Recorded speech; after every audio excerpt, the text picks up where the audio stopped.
Estamos en línea con el doctor Humberto Castilla, él es director general del Instituto Nacional de Salud Mental Honorio Delgado Hideo Noguchi, para que nos dé su opinión sobre este tema. Doctor Castillo, muy buenos días.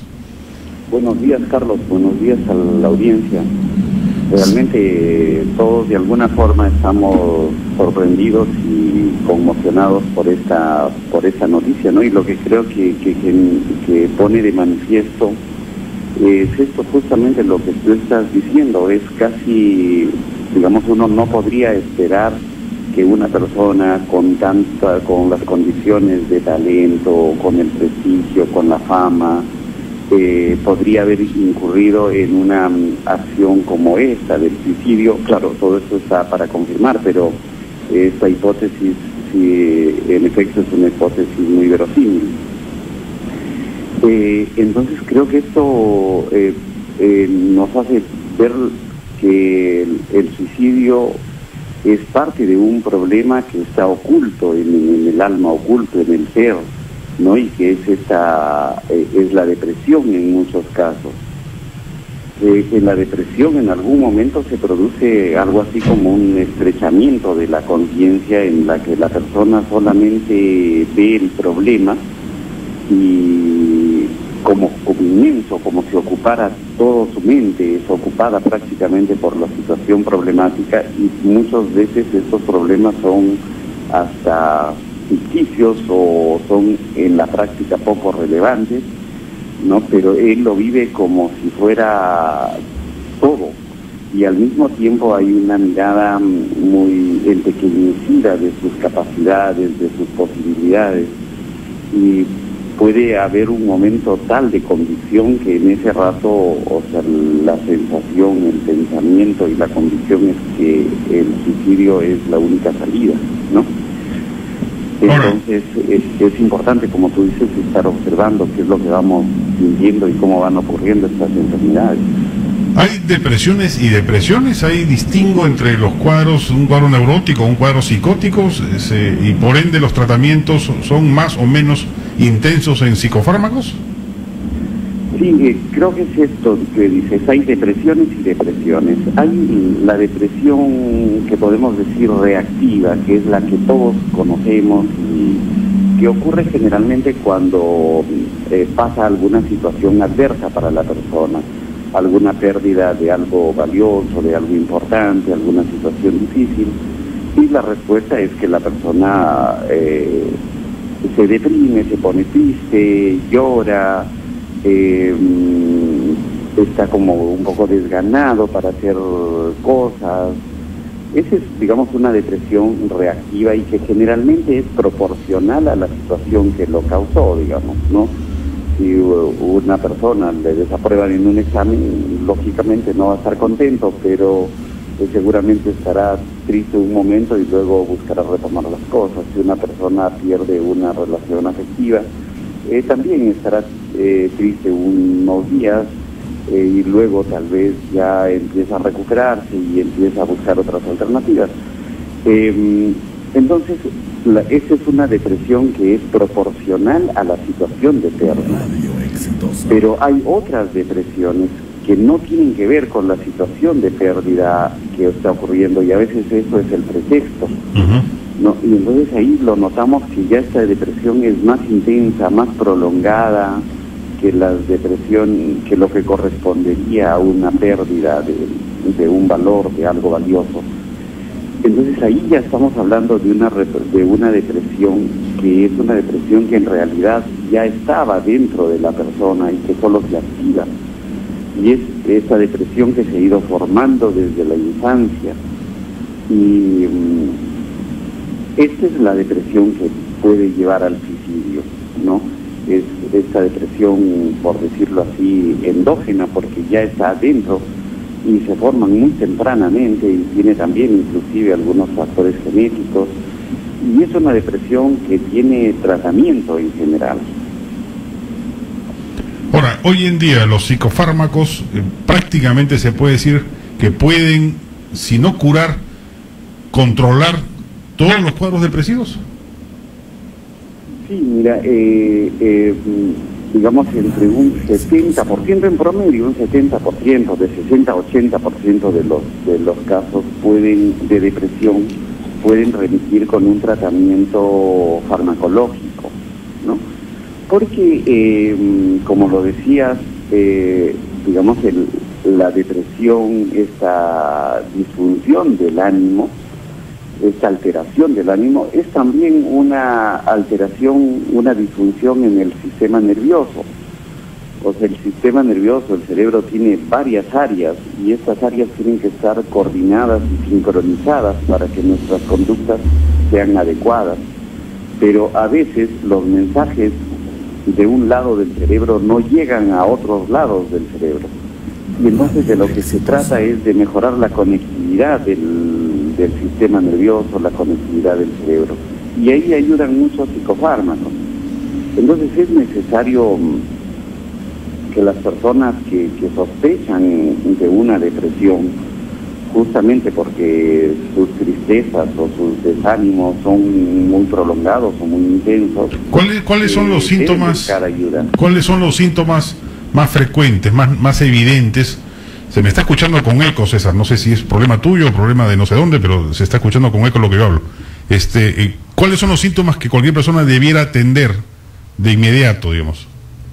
Es la tristeza prolongada, una tristeza que vaya más allá de 2 semanas, prolongada e intensa, ya es sospechosa de que hay una depresión de fondo. O el estar muy desganado, los sentimientos de culpa, ¿no? Que la gente se siente culpable por cualquier cosa, el bajar la autoestima a niveles altos. O sea, usualmente las personas podemos sentirnos que somos capaces para algunas cosas y de repente no tanto para otras, pero a veces todo el resto lo ve como una persona muy capaz, pero la persona se siente que no puede hacer nada, que no tiene un valor, que no tiene un reconocimiento. Cuando estas emociones son sostenidas, prolongadas, intensas, ya es señales de que podría haber una depresión, ¿no?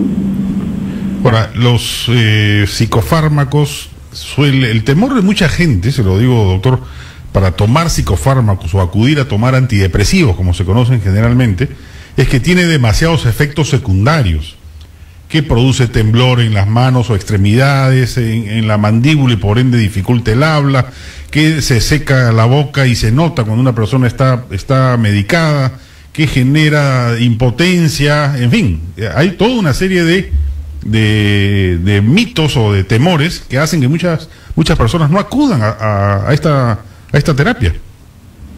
Claro, sí, en efecto hay muchos mitos sobre los psicofármacos, ¿no?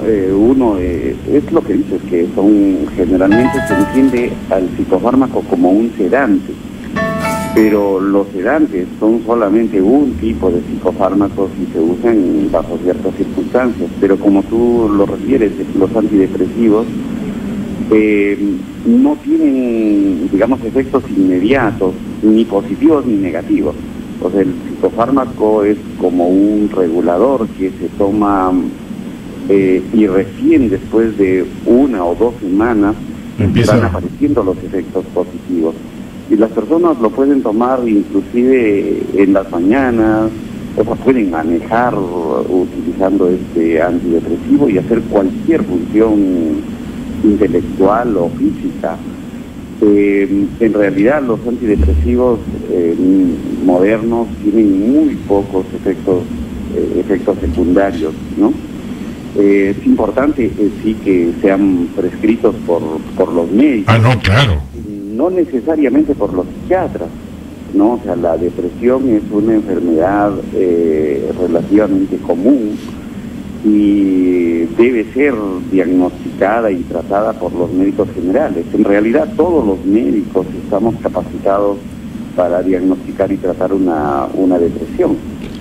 ¿Por qué los seguros médicos no cubren el tratamiento contra la depresión? Claro, mira, los seguros por ejemplo, el Seguro Integral de Salud cubre todos los tratamientos, no solamente de depresión, sino de cualquier otro desorden mental, de cualquier otro problema o patología mental. Y en realidad todos los seguros de alguna forma están obligados a cubrir lo que le llamamos el plan de aseguramiento, el plan esencial de aseguramiento. Claro, pero eso es el Seguro Integral de Salud, pero los seguros médicos privados explícitamente señalan que no cubren ese tipo de tratamientos. Sí, yo creo que es algo que en el proceso... Es un grave error además, porque... Pero en el sector público ya tanto es salud como el Seguro Integral de Salud cubren todos estos problemas. Lo que, claro, lo que tenemos todavía es que los servicios generales de salud todavía no atienden como debieran todos los problemas básicos de salud mental. Pero eso es porque eso no es solamente, digamos, en el Perú, sino en el mundo. No, es como que la medicina ha estado muy focalizada en la parte somática, ¿no? Y ha dejado un poco de lado la problemática mental como si no fuera una enfermedad biológica.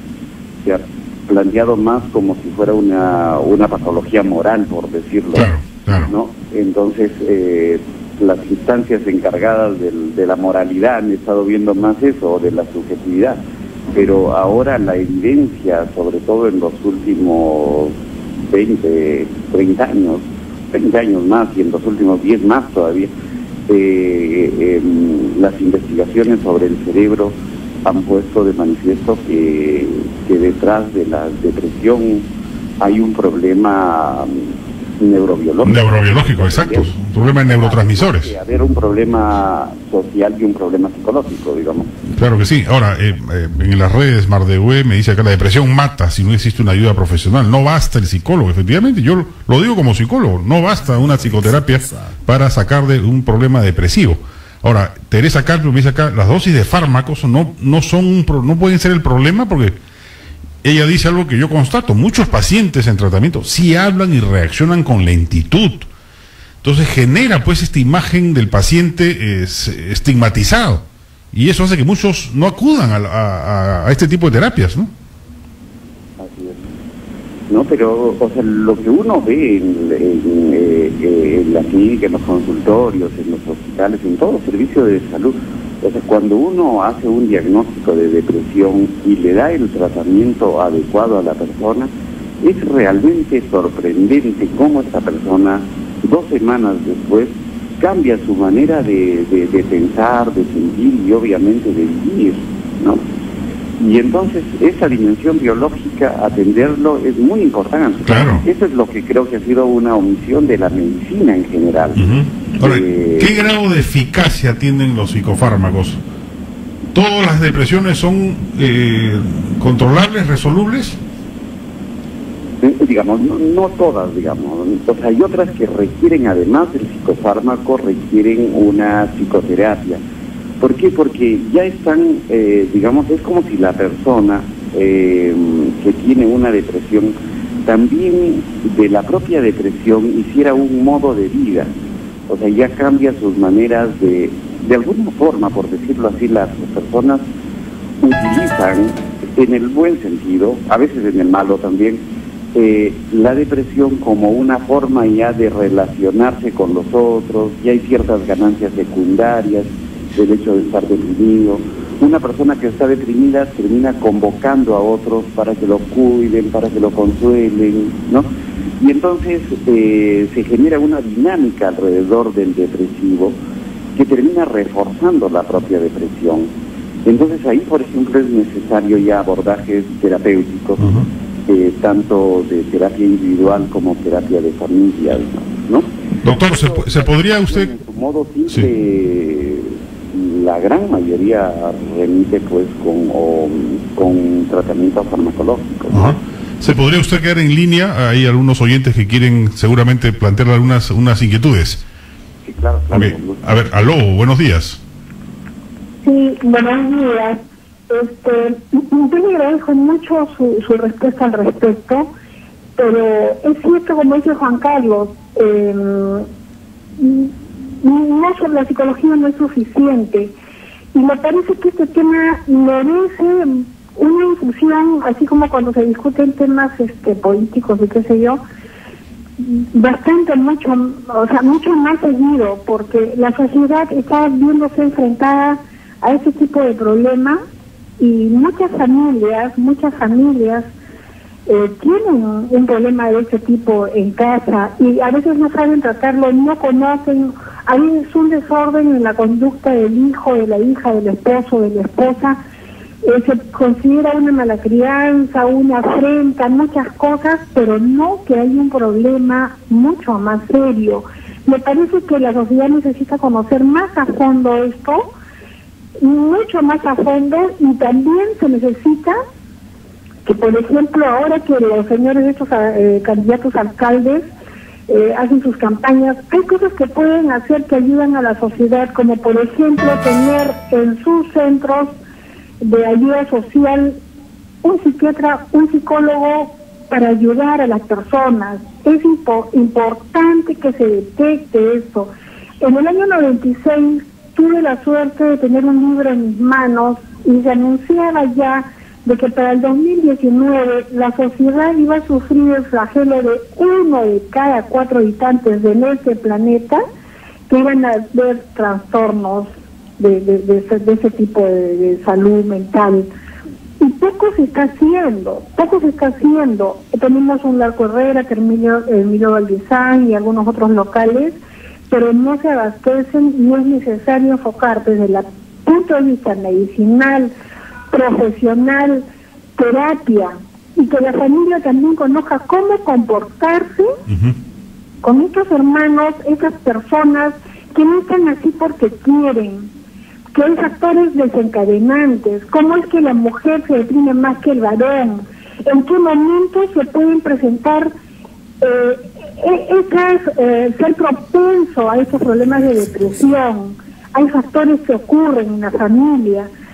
Hay chicos que pueden estar terminando secundaria y solamente empezar a preguntarse muchas veces qué va a ser de su vida, ya puede ser un síntoma de que empiezan su mente empieza a tener algún trastorno.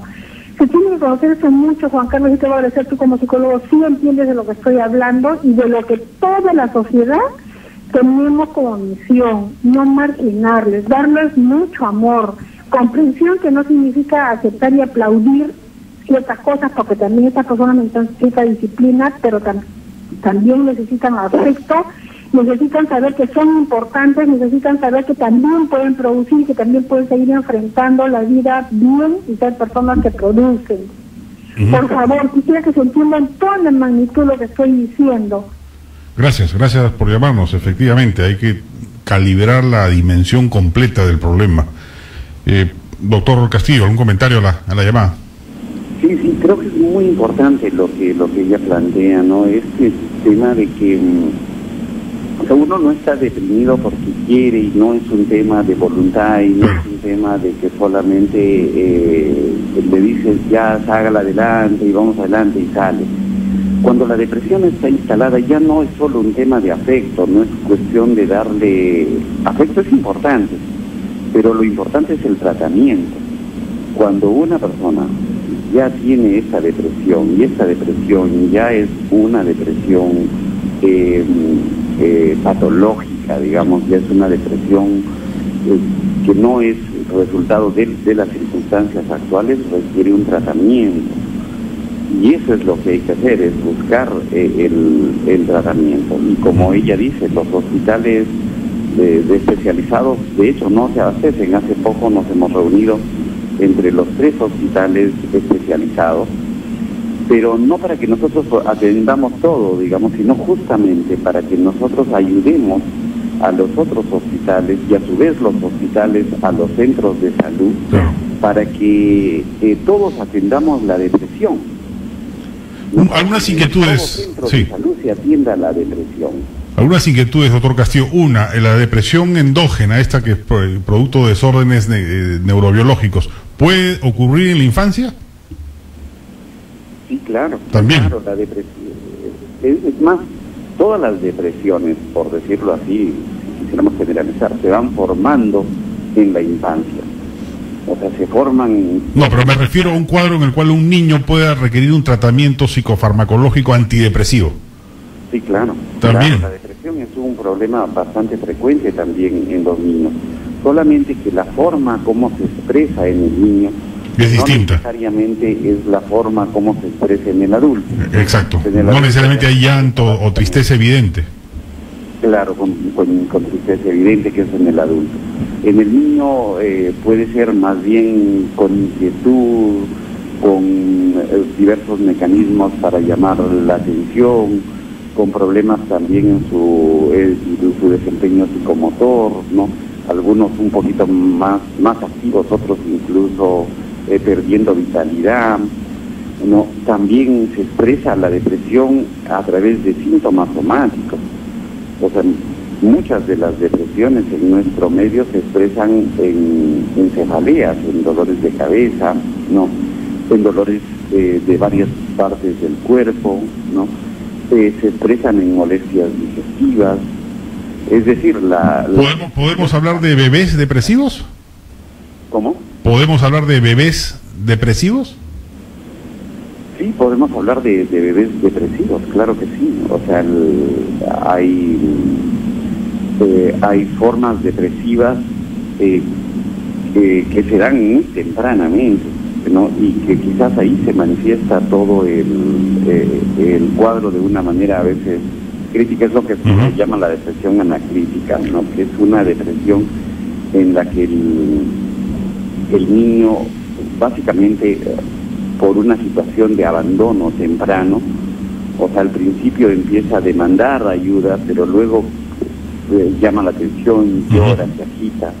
Otra inquietud. Va entrando en estados pasivos ya, y de alguna manera ahí es donde se activa la muerte como una posibilidad y el propio cuerpo, se empiezan a activar en el cuerpo déficit inmunológicos que van a llevar incluso a la muerte. Varios oyentes me preguntan por las redes, ¿las terapias farmacológicas suelen ser de por vida? No, para depresión no. La terapia farmacológica suele tener un periodo de duración, generalmente entre 6 meses y 1 año, a veces puede ser un poco más, ¿no?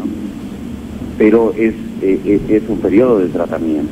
El antidepresivo se debe tomar por un periodo prolongado, pero generalmente tiene un límite. El antidepresivo tomado por 1 día, 2 días, 1 semana, no tiene ningún valor. No sirve para nada, claro. No sirve para nada, menos tomarlo para animarse, digamos, ese rato no sirve, ¿no? Claro, genera un efecto de depósito, ¿no? Es un programa de tratamiento, ¿no?